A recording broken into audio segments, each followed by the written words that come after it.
Está con nosotros Luis Abinader, el líder de la oposición, además líder del PRM, ex candidato presidencial y quien se alzó con el 30 y pico % 37. de las votaciones de las pasadas elecciones. Luis, bienvenido. Qué bueno que estás con nosotros. Muchas gracias, Yulisa. Muchas gracias, Andrés. Gracias por invitarnos. Bueno, comencemos por el principio, como dice el pueblo. Las marchas, el despertar de una clase media que parecía dormida, el problema político. En cierto modo ha habido como un desplazamiento de los partidos políticos tradicionales en lo que respecta a las demandas sociales, etcétera. Nos gustaría comenzar por ahí. Mire, yo decía con la marcha que todos caminamos el pasado domingo, que ese es un hermoso despertar del pueblo dominicano. Yo creo que es lo más importante desde el punto de vista político y sociológico que ha pasado en los últimos años en el país.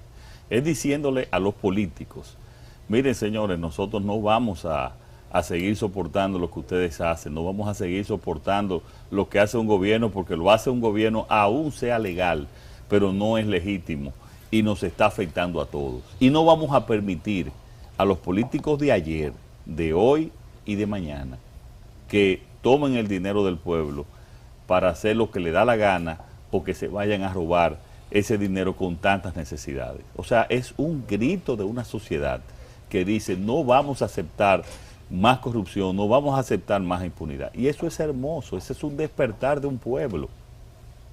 Que no importa ya ahí quienes participen, que sean de partidos políticos, que sea, allá hay un solo objetivo. No es un objetivo partidario, no es un objetivo de una candidatura, es sencillamente diciéndole a los que administran la cosa pública que ellos tienen que ser transparentes, que tienen que comportarse de manera honesta y que no, si cometen algún acto de corrupción, deben ir a la cárcel. Y todo eso está despertado debido a, como conocemos, el famoso escándalo de Odebrecht, entre otros muchos escándalos, como el del CEA, el de la OISOE, el de los Tucanos, que si ustedes ven, señores, lo más grave de todo este caso de corrupción es cómo nos enteramos del caso de Odebrecht y de los Tucanos. Por una investigación de aquí, de la Contraloría, o de la Cámara de Cuentas, un escándalo internacional. Pero lo peor, ¿cómo nos enteramos de la OISOE y de el CEA? El OISOE con una tragedia, un suicidio en las mismas oficinas de OISOE. ¿Y cómo nos enteramos del CEA? Con otra tragedia, un asesinato de 2 periodistas que parece ser que tenían algo, parece, involucrados en este tema. Entonces, señoras y señores, ¿dónde está la Contraloría? ¿Dónde está la Cámara de Cuentas? Es a través o de tragedias aquí en el país o de escándalos internacionales, porque si no, no estuviese pasando nada. Pero las marchas y la sociedad que se está levantando, tal como tú dices, con ese despertar, también le está mandando un mensaje a la clase política en general, que no es solamente el gobierno, a la oposición le toca lo suyo. No, pero lo dije, es a los políticos. Es a los políticos, eso fue lo que dije al principio, no es solamente se lo está dirigiendo hoy por el problema específico y el escándalo específico de Odebrecht, pero es a todos los políticos. Claro. Es a todos nosotros, y eso yo lo veo, eso es sumamente positivo. Eso es lo mejor que está pasando. O sea, es que nos está diciendo, miren señores, los que vayan a la administración pública, los que vayan a administrar y estén en el gobierno, tienen que saber que nosotros lo vamos a estar viendo y que si lo hacen mal, tenemos aquí las calles para protestar. O sea, yo creo que eso es lo más hermoso, eso es lo más innovador, y yo lo aplaudo eso. ¿Qué debería ocurrir con Odebrecht? ¿Qué debe pasar? Hay tantas estrategias mediáticas para sacarlo del medio, para convertirlo y diluirlo en agua de borraja. ¿Qué debe pasar? ¿Qué piensa Luis Abinader que tiene que ocurrir en la República Dominicana con el caso Odebrecht? Que hay tantos hilos sueltos y tantas personas del aparato político oficial y de la oposición vinculadas a este hecho. Mira, lo principal, Andrés, en este caso, es que Odebrecht no puede continuar participando, no puede continuar construyendo en el país, porque ellos mismos es que han confesado su situación. O sea, ellos han dicho, mira, nosotros entregamos sobornos para que nos entregaran estas obras. Entonces no puede continuar en el país. Eso es ya lo primero, porque incluso incumple varias leyes e incluso me parece también que la ley de soborno, no soy abogado, pero creo que la ley de soborno está incumpliendo la ley, según lo establece. Miren, el 46% de los gastos de inversión de la ejecución presupuestaria enero-febrero fue para pagar obras de Odebrecht, entre Punta Catalina y las demás obras que tiene en el país.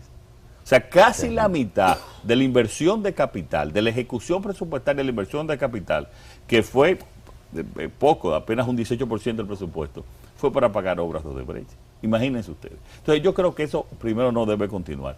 Y segundo, vamos a esperar, y el pueblo no va a seguir esperando mucho, que los procedimientos continúen en la Procuraduría General de la República y que se sometan las personas que fueron sobornadas, que a mí me parece que ya debe conocerle el procurador. Qué bueno que tú menciones eso. Y que están también, se deben de decir en los próximos días en Brasil. La gente dice de manera particular, algunos políticos también, que no se está encaminando correctamente la investigación. Vimos el testimonio de algunos diputados que dudan del procedimiento que se está llevando a cabo, porque a diferencia de otros procesos, en este de Odebrecht la gente compara lo que se está haciendo con otros países y lo que está haciendo República Dominicana. En el caso de que no se someta a nadie del PLD, que podría estar dentro de lo posible, ¿ustedes como oposición tienen algún plan, tienen alguna estrategia para acompañar a la sociedad en esta lucha, específicamente en este ya caso? le estamos acompañando. Y quiero decirle que nosotros no tenemos tampoco corruptos favoritos. Yo no tengo corruptos favoritos. El que venga con pruebas que cometió actos de corrupción tiene que ir a la justicia, sea del partido que sea. Y nosotros en el PRM dijimos a todos aquí que se pongan a disposición de las autoridades. A pesar de que entre el PRM apenas manejó un 8% de la aprobación en el Congreso, prácticamente solamente una obra, pero el 8% de la aprobación en el Congreso, todo lo otro fueron obras del PLD, y lo peor, según dicen los especialistas de esas obras, ni siquiera fue la parte que fue aprobada, sino fueron los adendum que muchas veces hasta triplicaron el costo de la obra en la ejecución. O sea que estamos hablando que la enorme responsabilidad, según los datos estadísticos y según realmente lo que pasó, está en el PLD. Yo quisiera, Yulisa, todavía esperar porque yo pienso que no puede pasar un mes más sin hacer los sometimientos. Llevan 3. Entonces yo quiero esperar que se hagan esos sometimientos para entonces opinar, porque no me gusta opinar de situaciones... en la víspera. Sí, en la víspera, sino, y de hipótesis tampoco, con cuestiones tan importantes, sino nosotros vamos a esperar. Ahora, yo quiero que se sepa que no es que vamos a acompañar al pueblo dominicano. Es que en febrero del año pasado nosotros hicimos un sometimiento a la Procuraduría con el tema de Odebrecht y de Joao Santana. Nosotros fuimos los primeros, el PRM. Sí. Fuimos después los que denunciamos también todo y le pedimos explicación al presidente de la República y a la campaña del PLD sobre el caso de Joao Santana. Es que el bloque de partidos en el año 2015, el bloque de partidos de la oposición, en el año 2015 pidió una explicación cuando empezó el escándalo de Odebrecht en Brasil. O sea, nosotros fuimos los primeros en iniciar este proceso que mucha gente nos recuerda. Sí, recordamos el video aquel que fue censurado. Bueno, no le mencioné, aquel video que no se censuró, que se trata exactamente. Parecería que el video se hizo hoy. Mira, hoy aparece el informe ya definitivo del Fondo Monetario Internacional. Hay recomendaciones muy puntuales que tienen que ver con la estructura económica del país, con su organización, con el futuro, en lo particular en lo que respecta a una reforma estructural profunda. Asimismo lo señala el fondo y apunta a la necesidad impostergable, incluso habla de adelantarse, o sea, avisora acontecimientos en caso de que estas transformaciones no se den. Y ello supone, en las estrategias que el fondo recomienda, una calidad del gasto que por supuesto estamos a 1000 años luz de tener. ¿Cuál es la opinión de Luis Abinader sobre las recomendaciones del fondo hoy en la política dominicana? Mira, sobre el tema formal y la forma de estas recomendaciones, es la segunda en este año. de los informes que hacen. Segundo, ellos publican una página pagada, o sea, para decir, no quiero que me interpreten, aquí está esta página y aquí está lo que nosotros hemos dicho. O sea, que son temas también que tenemos que analizar, porque cuando nosotros leemos esos organismos internacionales, de cualquier índole, organismos económicos, organismos ya de lucha por la democracia, se cuidan mucho en lo que dicen.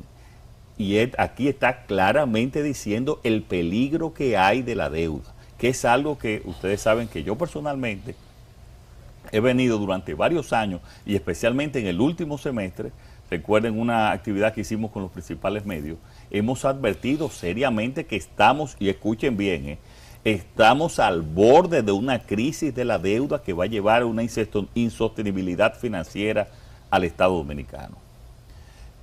En los últimos, la ejecución presupuestaria de enero y de febrero, escuchen bien, el 56% de los gastos de esa ejecución presupuestaria, 56%, perdón, de los ingresos fue destinado al servicio de la deuda. Sin contar ahí no hay pagos al Banco Central, los intereses del Banco Central. Porque aquí tenemos la famosa deuda del sector público no financiero, que es la del gobierno, y la del sector público financiero, que es la del Banco Central. Que es lo mismo, que la del Banco Central es deuda. Claro. Es deuda. Y por eso, cuando usted escucha a Donald Guerrero, que es penoso porque es un hombre muy preparado, que conoce muy bien las finanzas internacionales, que sabe lo que es deuda pública, y solamente menciona una parte del Producto Interno Bruto, es porque está contando parte, y no toda, del sector público no financiero, o sea, la del gobierno, y no le está sumando la del sector público financiero, que todo es la del sector público, que es la del Banco Central. Y por eso, cuando tú le sumas al Banco Central, es que da aproximadamente el 50% del Producto Interno Bruto. Ahora, para que ustedes, yo quiero explicar esto también, que lo expliqué a los directores de medios. Lo importante no es lo del Producto Interno Bruto, qué por ciento. Lo más importante que hay que entender es la capacidad de pago que tiene un país para poder cumplir con esa deuda. Entonces, lo importante es saber el porciento de esa deuda en relación con sus ingresos tributarios. O sea, cuánto me ingresa y qué capacidad yo tengo de pagar. Y eso es lo que yo estoy diciendo ahora, que de esos ingresos, el servicio de la deuda, intereses y capital, se tomó el 56% de esos ingresos en enero y febrero. Si eso no es un escándalo, si eso no es un bombillo rojo que nos dice hacia dónde vamos, yo quiero saber qué es. Para que ustedes tengan una idea, que ellos hablan, no, porque el Producto Interno Bruto de la deuda en relación en Japón es de un 200%, sí, es cierto.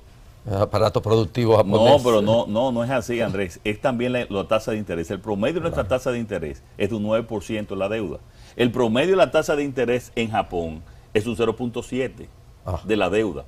Por lo tanto, de los ingresos tributarios de Japón, apenas, bueno, no apenas, pero se paga de la deuda un 15%. En Grecia, señores, con el shock de la deuda, en Grecia se paga un 16% de sus ingresos tributarios en interés, mientras que nosotros el año pasado pagamos el 27% de nuestros ingresos tributarios en pago de intereses solamente. De intereses. O sea, no solamente nuestra deuda es mucha, sino que tiene unos intereses mucho mayor que los que están en otros países. O sea, estamos ante una situación sumamente seria que yo no sé cómo el gobierno no ha afrontado de la manera más seria y no se ha preocupado por hacer un verdadero pacto fiscal.